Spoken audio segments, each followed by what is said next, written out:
Alright, I just finished my maintenance. Well, I got one more unit to still clean, but this is why HVAC techs need to have good waterproof boots after cleaning all these condensers. It's nothing but a lagoon of mud and crap around all the units that I cleaned up. You don't want wet, soggy boots, especially with coil cleaner, that you're stuck with your feet in that crap for a couple hours so you get a chance to go home and change. I mean, this is our job if you're a service tech, is to clean up the condensers, and you're going to be using some kind of coil cleaner or something else. So just get yourself a pair of good waterproof boots. I'm wearing Salomon's. I'm not going to say these are the best boots. The older pair of the ultralight hikers that I had were great. My Red Wings are great.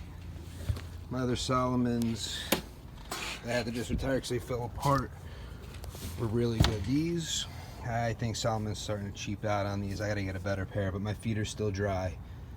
But you really don't want to be friggin' in sneakers or cheap boots or boots that are not waterproof, cutting through this crap like you're walking in it. But I mean you gotta walk in it most of the time. You're cleaning this stuff up.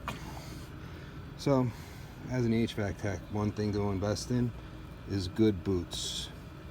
If you do residential work, the ground around where you're working is going to look like this at the end of your maintenances, and I mean your feet have to be able to stay in the water without getting soaked. One thing you don't want. I mean, I still got to put all the panels on, so if I don't have good boots, my feet are going to get nasty. Now at the beginning of this it was okay, but now I got to screw all these panels back on, put it all back together, and turn them back on.